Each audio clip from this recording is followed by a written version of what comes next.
ठीक आहे. प्रिव्हियस लेक्चरला आपण दोन टाईपचे रोटर पाहिले होते. पहिला जो होता तो आहे प्रोजेक्टेड पोल रोटर, त्याला आपण म्हटलं होतं सॅलिएंट पोल रोटर म्हटलं होतं. त्याची आपण डायग्राम वगैरे सगळं पाहिली होती. हा जनरली टिपिकली लो स्पीड और मीडियम स्पीड कमी असतो. त्यानंतर आपण दुसरा पाहिला होता स्मूथ सिलेंड्रिकल रोटर पाहिला होता, म्हणजेच नॉन सॅलिएंट पोल. त्याच्यामध्ये एअर गॅप कसा आहे, युनिफॉर्म आहे. ओव्हरऑलची मेकॅनिकल स्ट्रेंथ चांगली आपल्याला पाहायला मिळते.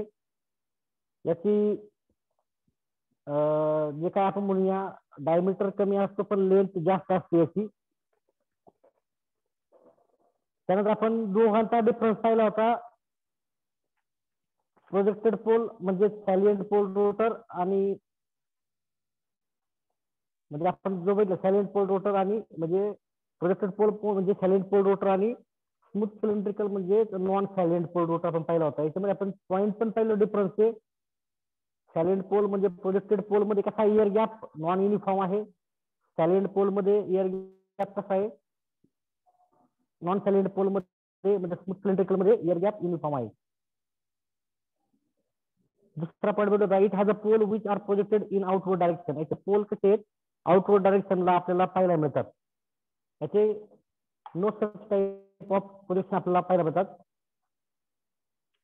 मेन फीचर पहा याचं, it has a large diameter, diameter जास्त आहे अँड स्मॉल ऍक्सियल लेंथ. याची लेंथ कमी आहे पण डायमीटर जास्त आहे. याची स्मॉल डायमीटर आणि लार्ज ऍक्सियल लेंथ मी सांगितलं होतं प्रिव्हियस पिक्चरला. हे it has a less mechanical strength, hollow part असल्यामुळं त्या ठिकाणी आपण सपोर्ट देतोय त्यामुळे याची मेकॅनिकल स्ट्रेंथ कमी आहे. याची मेकॅनिकल स्ट्रेंथ कशी आपल्याला हाय पाहायला मिळते. फिफ्थ पॉईंट मध्ये इट रिक्वायर्ड मेकॅनिकल सपोर्ट. सॅलिएंट पोललाच म्हणजे प्रोजेक्टेड पोलला मेकॅनिकल सपोर्ट लागतोय, या ठिकाणी तसा मेकॅनिकल सपोर्ट लागत नाही. Life is more if proper maintenance is provided. Salient पोलचं लाईफ जास्त असू शकतं पण मेंटेनन्स टाइम टू टाइम लागतोय. आणि स्मूथ मेंटेनन्सचा पॉईंट घेतलाय, maintenance require time to time आणि या ठिकाणी फ्रिक्वेंट मेंटेनन्स लागतोय. कॉस्ट सॅलिएंट पोलची हाय आहे, याची मॉडरेट आहे. सॅलिएंट पोल रोटर हा प्रेफर केला जातो लो स्पीड अल्टरनेटर साठी 0 to 500 RPM ला, आणि हा कशासाठी प्रेफर केला जातो, मीडियम आणि हाय स्पीड साठी प्रेफर केला जातो. म्हणजे 600 ते 3000 ह्या रेंज आपण वापरू शकतो. पहा, prime mover use are water turbine and steam turbine. Prime mover water turbine, steam turbine आणि ह्या ठिकाणी आयसी इंजिन किंवा इलेक्ट्रिक मोटर वापरतो आपण. पहा, तर आपल्या लॅबमध्ये जो आहे तो नॉन सॅलिएंट पोल म्हणजे स्मूथ सिलेंड्रिकल आपल्याला पाहायला मिळतोय. डायग्रामचा एक पॉईंट होतो तो 11वा. आता ऍडव्हान्टेजेस पाहतो आपण. पहा, आता ऍडव्हान्टेज सांगणार आपण पुढे. इथपर्यंत काय डाऊट असतील तर विचारून घ्या. आता आपण पाहतोय advantages of RFSA over RASF म्हणजेच रिव्हॉल्विंग फील्ड स्टेशनरी आर्मेचरचे ऍडव्हान्टेजेस काय आहेत. Revolving armature stationary revolving armature stationary field वरती.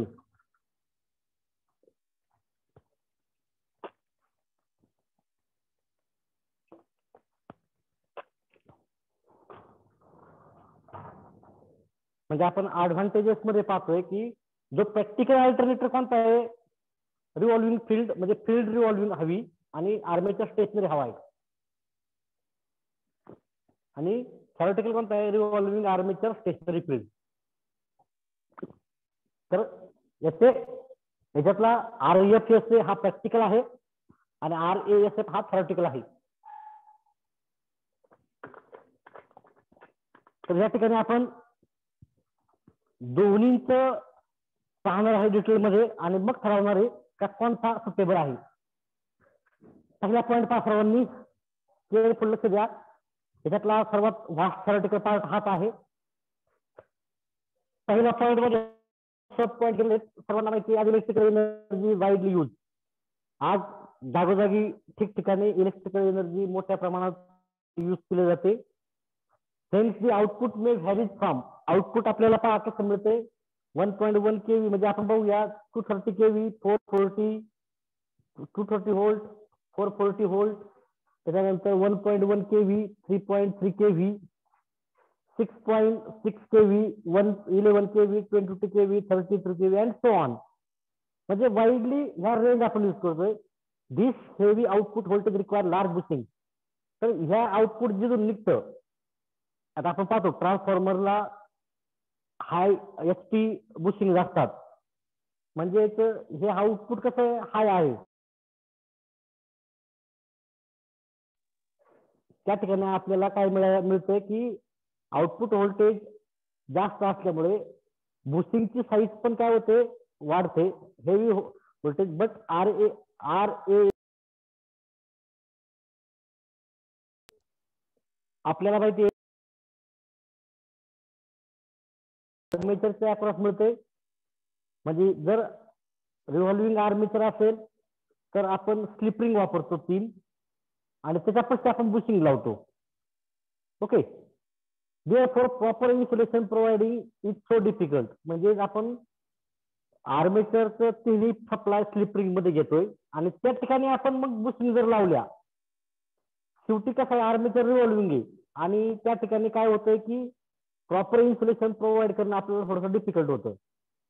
आणि सर्वांना माहिती आहे स्लिप रिंग फिरत राहणार, बुशिंग त्या ठिकाणी कॉन्टॅक्ट मध्ये राहणार, म्हणजे लार्ज व्होल्टेज ड्रॉप त्या ठिकाणी आपल्याला झालेला फायदा मिळतो. म्हणजे हे large voltage drop takes place across the brushes.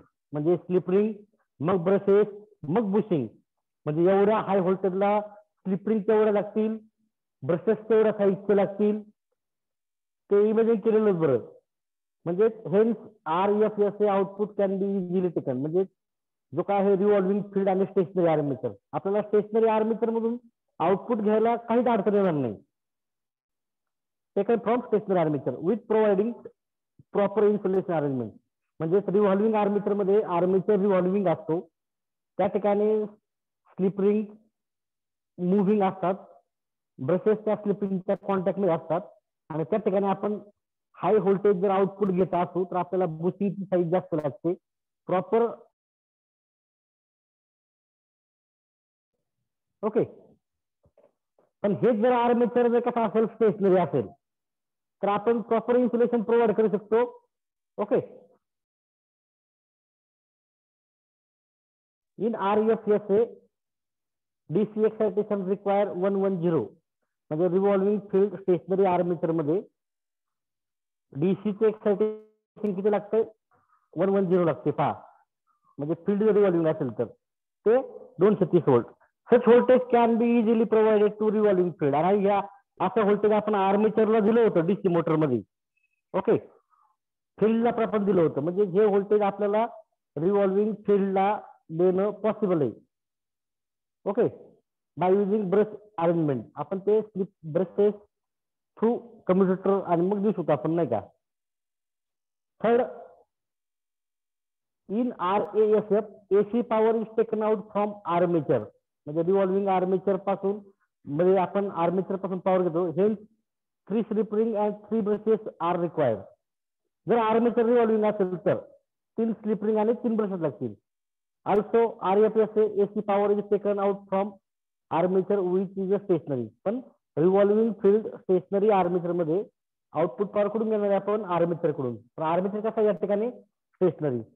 मग आपण डीसी एक्साइटेशन कोणता देतोय, फील्डला. DC excitation is given to field winding आणि फील्ड वाइंडिंग कशी आहे, रिव्हॉल्विंग आहे.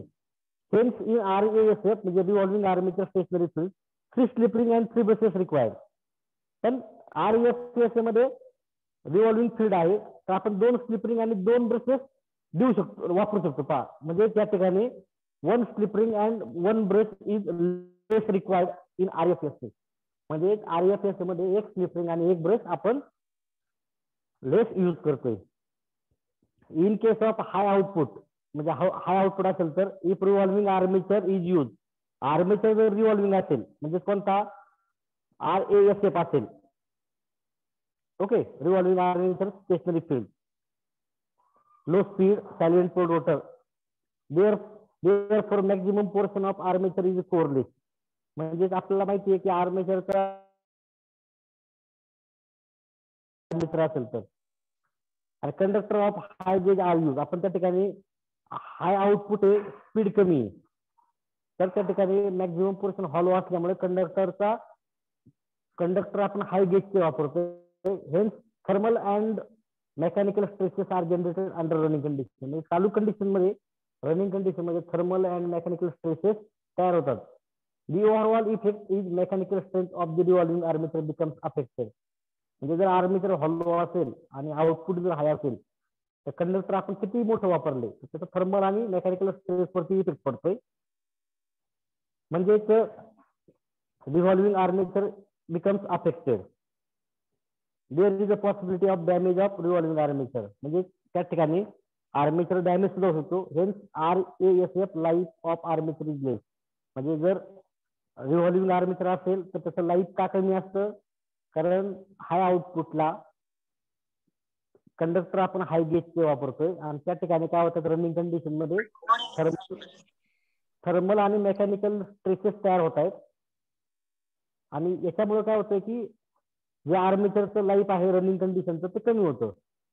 बट इन RFSA म्हणजे revolving field stationary armature, armature कसा या ठिकाणी stationary, there is no such effect of mechanical strength over the armature.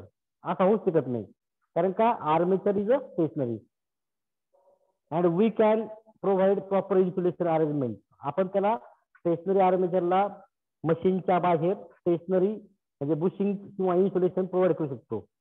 जसा आउटपुट असेल तसं आपण त्याला इन्सुलेशन प्रोव्हाइड करू शकतो. त्यानंतर the capacity of any alternator और any machine is depends upon. कुठल्याही मशीनची कॅपॅसिटी किंवा अल्टरनेटरची कॅपॅसिटी कशावर डिपेंड असते, the amount of copper material use. किती त्या मशीन मध्ये कॉपर यूज केलेला आहे, जेवढं तुम्ही copper in terms of winding use करताय. Means copper material means copper is in the form of winding.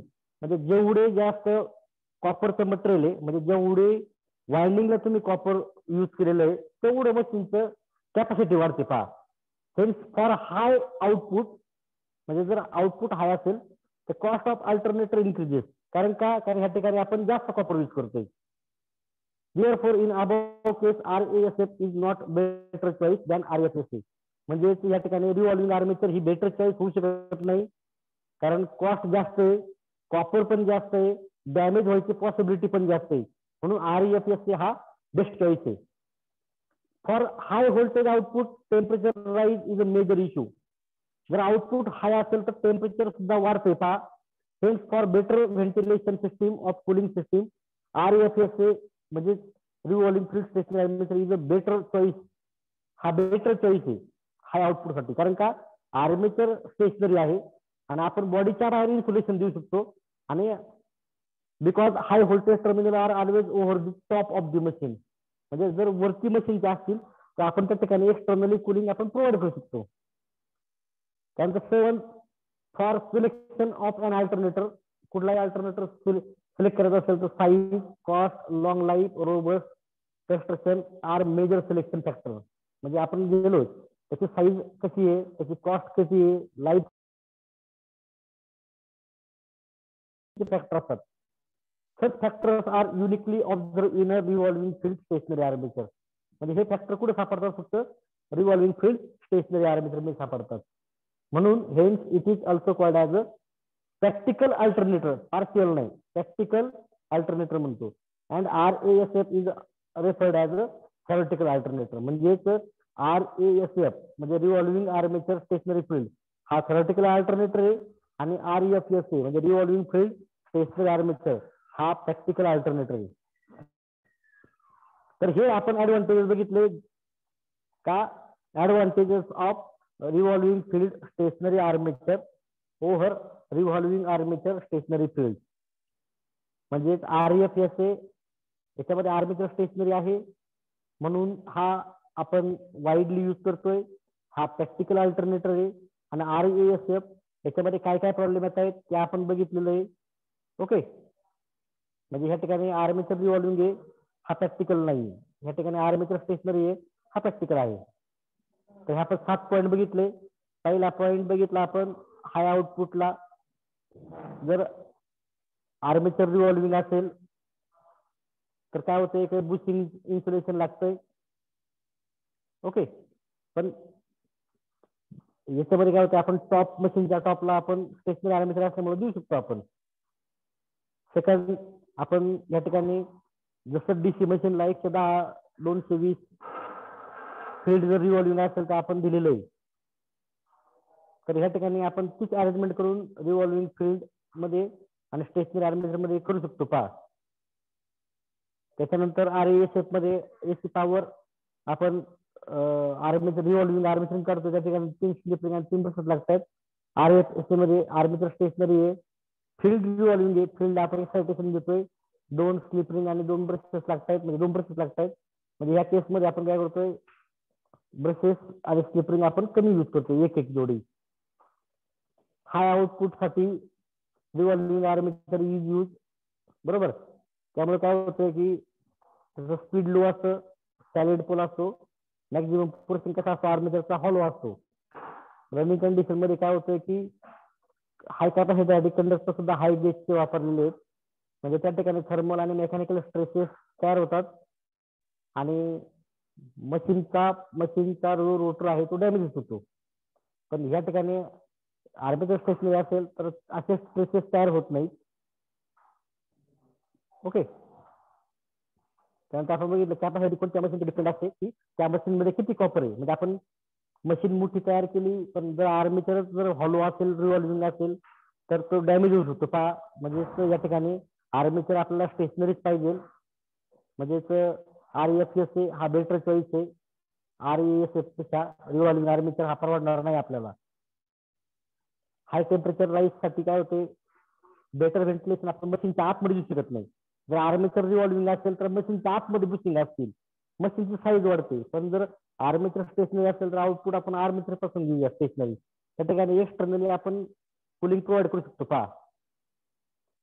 म्हणजे कुठली अल्टरनेटर सिलेक्ट करायचा असेल तर अल्टरनेटरची size, cost, long life, robust construction हे मेजर इश्यू असतात. आणि हे आपल्याला कुठं सापडतात, फक्त रिव्हॉल्विंग फील्ड स्टेशनरी आर्मेचर मध्ये सापडतात. म्हणून याला प्रॅक्टिकल अल्टरनेटर म्हटलं असतं. आणि रिव्हॉल्विंग आर्मेचर स्टेशनरी फील्ड हा थेरॉटिकल अल्टरनेटर आहे. याच्यामध्ये काय डाऊट असतील तर विचारून घ्या, नाही तर आपल्याला पुढे जायला. पुढे पहा, synchronous speed of an alternator.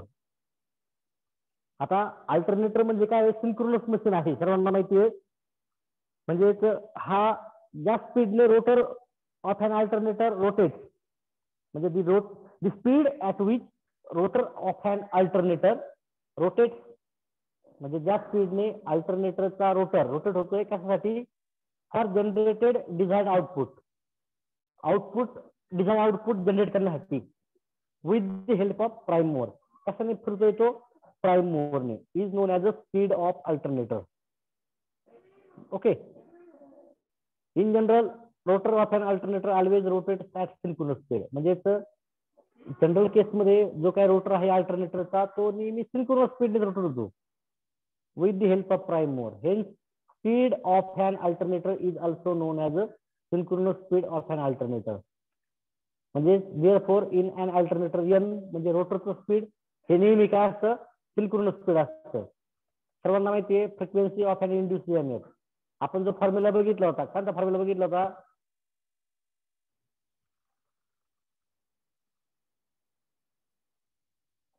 आपण एक फॉर्म्युला बघितला होता, NS is equal to 120F/P. तर त्याच्यावरून फ्रिक्वेन्सी निघली, किती आली, PN/120 आलेली. पाहिलं where P number of poles, N speed in RPM, but N is equal to काय, NS आहे. म्हणजे फ्रिक्वेन्सी काय आलेली आहे, PNS/120. आणि याच्यावर आपण घेतलेलं आहे NS is equal to 120/P घेतलेलं आहे पहा. म्हणजे फ्रिक्वेन्सी इंड्यूस EMF असते PN/120. P काय आहे, मशीनचे पोल, N काय आहे, number of speed in RPM. पण अल्टरनेटर मध्ये काय आहे, ऍक्च्युअल स्पीड म्हणजे रोटरचं स्पीड काय असतं, नेहमी सिंक्रोनस स्पीड असतं. म्हणून या ठिकाणी F ची व्हॅल्यू आपण टाकली ह्याच्यावरून, PNS/120 म्हणजे NS काय आहे, 120F/P आलेलं आहे. तर हे एक लक्षात ठेवा सर्वांनी. आता terms related to armature winding. आता आर्मेचर वाइंडिंगच्या टर्म्स मध्ये पहिला आहे आर्मेचर कंडक्टर. ओके, डेफिनेशन सोपे आहेत, समजून घ्या सर्वांनी. The single conductor or wire, म्हणजे एकच सिंगल कंडक्टर किंवा वायर आहे, कॉपर और अल्युमिनियम.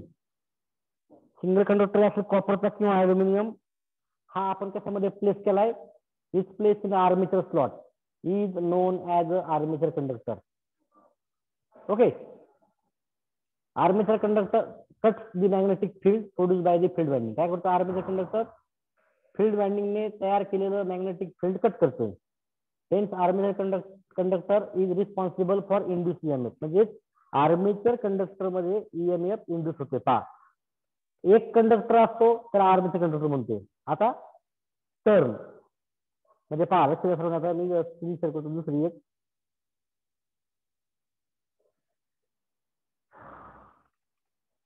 मध्ये हा स्लॉट आहे आर्मेचरचा, याच्यामध्ये हा एकच कंडक्टर आहे. पहा,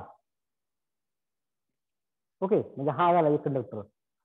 आता टर्न, टर्न म्हणजे काय होते, अशी पहा, एका स्लॉट मधून दुसऱ्या स्लॉट मध्ये गेला पाहतो.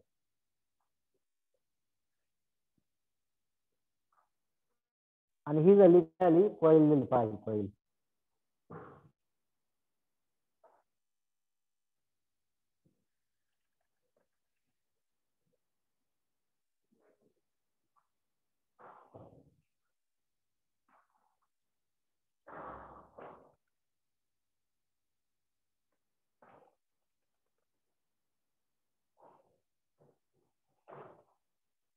म्हणजे ही झाला कंडक्टर, ही झाली टर्न,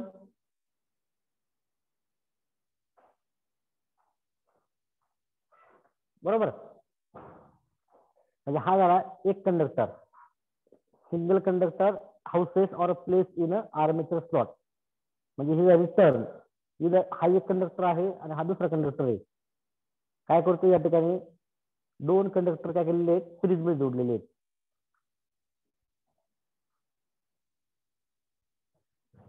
आता पाहूया आपण टर्न.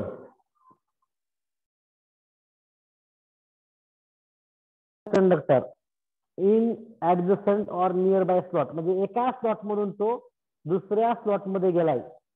म्हणजे काय झालाय, क्लोज लूप फॉर्म झालाय. त्याला आपण काय म्हटलेलं आहे, टर्न म्हटलेलं आहे. आता कॉईल, कॉईल तुम्हाला दाखवतो पहा मी. एक ग्रुप ऑफ आर्मेचर कंडक्टर, म्हणजे असं एक नाही, भरपूर असतात, 3, 4, 5 अशा कंडक्टरचा ग्रुप. म्हणजे group of armature conductor place in the slot form A group of turn. त्याच्यामुळे काय होते, असा टर्नचा ग्रुप तयार होतो. त्याला काय म्हणतो आपण, कॉईल म्हणतो. पहा, कॉईल झाली कॉईल साईड. आता ही जी काय कॉईल आहे, त्या कॉईलला ही एक, म्हणजे ही कॉईल साइड 1, ही coil side 2. The first slot is the leading end and of a coil produces coil side 1. जिथून सुरुवात झाली ती coil side 1. Also adjacent slot or nearby slot referred as a finishing end. म्हणजे हा झाला finishing end. हा leading end जिथून सुरुवात झाली हा finishing end or trailing end म्हणतो आपण त्याला. Produces coil side 2. म्हणजे leading end coil side 1 produce करतायत, finishing end or trailing end coil side 2 produce करतायत. पहा, pole pitch or pole width. पाहता इथं दाखवलंय आर्मेचरची कोर दाखवली, आर्मेचरचे स्लॉट दाखवलेत, आर्मेचर स्लॉट मध्ये काय दाखवलेत, कंडक्टर दाखवलेले आहेत. आपण पाहतोय pole pitch or pole width. Centre to centre distance between adjacent slot. हा एक स्लॉट आहे आणि हा एक स्लॉट आहे. त्या दोन्हीच्या सेंटर टू सेंटर डिस्टन्स घेतला आपण. आणि हा काय आहे, जो चाप आहे, चापचा सेंटर हा, हा काय आहे, चापचा सेंटर आहे. ओके, म्हणजे centre to centre distance between adjacent slot. म्हणजे हे जे दिसते तुम्हाला M, centre to centre distance, पण पुढं ऍडजस्टंट म्हणजे जवळच पाहिजे, लांबचा नकोय, हा नकोय, हा नकोय, किंवा हा चालेल, हा आणि हा चालेल, पण हा आणि हा चालणार नाही. पहा, म्हणजे centre to centre distance between adjacent slot. ते दोन्ही स्लॉट कसे पाहिजे, जवळ जवळ पाहिजे. दोन्ही स्लॉटचे सेंटरचे डिस्टन्स चापच्या ओरिजिन सेंटर पासून पास झालेले पाहिजे, लाईन काढायच्यात. आणि त्याला आपण काय म्हटलेलं आहे, की pole pitch or pole width म्हटले ते आपण दाखवतो एन दाखवतो पहा capital N. If two poles responsible for generating EMF produces one cycle in 360 degree. म्हणजे जर दोन पोल्स असतील तर तो जो आहे ईएमएफ वन सायकल मध्ये म्हणजे 360 डिग्री मध्ये काय होईल ईएमएफ जनरेट करतोय. Therefore one pole is responsible for 180 degree. म्हणजे दोन पोल आहेत तो 360 डिग्री मध्ये ईएमएफ इंड्यूस करतोय प्रोड्यूस करतोय. म्हणजे एक पोलला किती गेले 180 डिग्री दुसऱ्याला किती गेला 180 डिग्री गेला. Pole pitch or pole width always measured in electrical radian. हे काय सेंटीमीटर किंवा याच्यामध्ये मोजत नाही ते इलेक्ट्रिकल रेडियन मध्ये मोजतात. Hence, generally, pole pitch or pole width is a number of slots per pole. Either pole pitch or pole width का formula 180 electrical degree, total number of slots divided by total number of poles, म्हणजे S upon P, म्हणजे N equal to S upon P. Okay. For example, pole pitch remote definition आहे.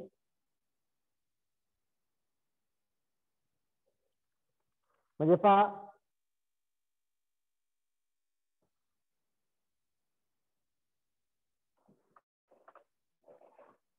ही machine पहा आणि हे काय त्याचे slot पहा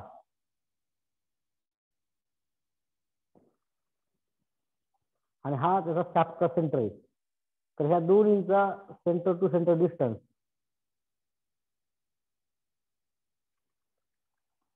हा अँगल असतो अल्फा आणि हे जे डिस्टन्स आहे त्याला आपण म्हणतो pole pitch to pole width म्हणतो पहा त्याला आपण एन. म्हणजे असे किती स्लॉट किती समजा आपण म्हणूया 42 स्लॉट आहेत. स्लॉट लक्षात घ्या की नेहमी हे इवन नंबरचे असतात आणि पोल किती आहेत समजा 2 पोल आहेत तर किती आला 21 आला. ओके म्हणजे किती आली ही 21 आलेली.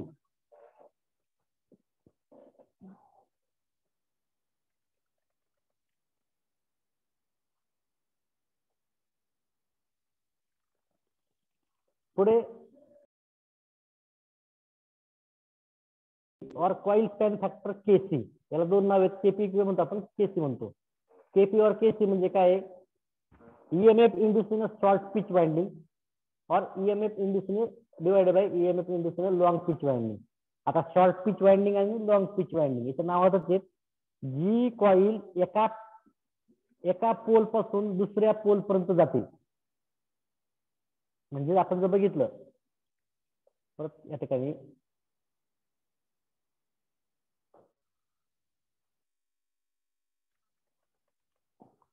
हा आता ही एक कॉइल आहे म्हणजे आपण बघूया 1 2 असे आपण आता जो आर्मीचा आहे आपण सरळ करा सरळ.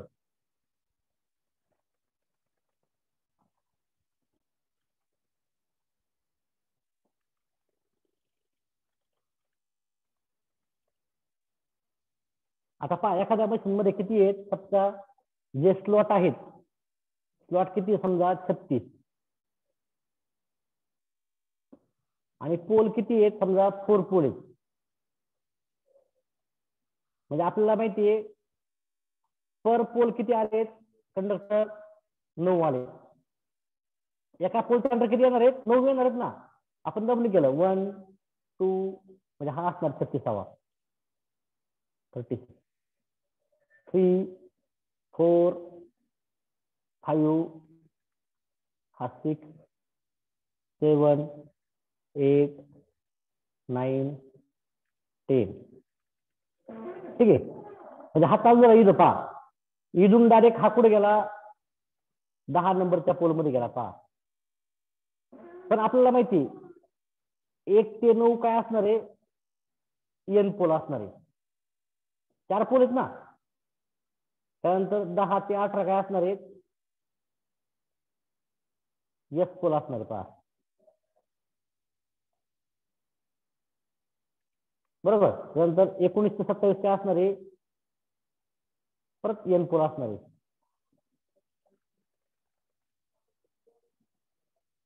आणि 28 ते 36 काय असणार आहे, परत असणार आहे एस पोल असणार आहे.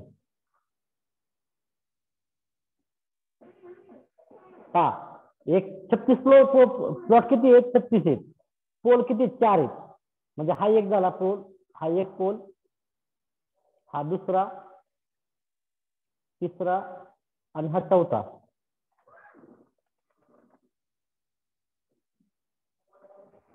One two three four.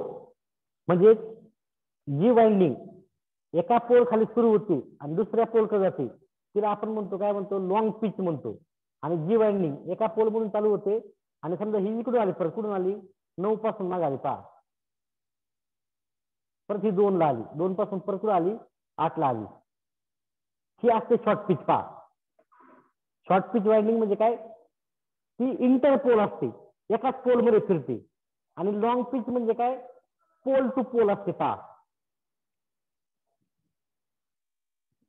म्हणजे पहा आपण या ठिकाणी परत पाहूया. EMF induce short pitch winding, जी वाइंडिंग एका इंट्रा पोल असते, इन बिटवीन एकाच पोल मध्ये फिरत असते, तिला आपण म्हणतो शॉर्ट पिच. आणि जी लॉंग पिच म्हणजे काय, की जी वाइंडिंग एका पोल पासून दुसऱ्या पोल कडे जाते. आपण बघितलं पहिल्या नंबरचा कंडक्टर 10व्या स्लॉट मध्ये गेला, 10वा स्लॉट कशी काय चालू झालाय, दुसरा पोल चालू झालाय, ती लॉंग पिच वाइंडिंग. ह्या दोन्हीचा रेशो म्हणजे काय, केपी और केसी, किंवा केपी और केसी काय, vector sum of EMF induce in a coil और winding, vector sum divided by arithmetic sum of EMF induce in a coil और वाइंडिंग. म्हणजे वरती काय आहे, वेक्टर सम आहे, खाली काय आहे, अरिथमेटिक सम आहे. ह्या दोन्हीचा रेशो केपी किंवा केसी होतो. पहा, it is defined as ratio of EMF induce in a short pitch winding. KP और केसी हा लेस दॅन काय असतो, नेहमी 1 असतो. पहा, तर काय सांगते, पिच फॅक्टर या तुम्हाला शॉर्ट पिच वाइंडिंग आणि लॉंग पिच वाइंडिंग समजली पाहिजे. तर शॉर्ट पिच वाइंडिंग म्हणजे काय, की पोलच्या पोल मध्ये फिरत राहते कंडक्टर. आणि लॉंग पिच म्हणजे काय, एका पोलचा कंडक्टर दुसऱ्या पोलकडे जातो, त्याला आपण काय म्हणतोय, लॉंग पिच म्हटलेलं आहे. ठीक आहे, मला वाटतं आज या ठिकाणी आपण थांबावं. काय डाऊट असतील तर विचारून घ्या.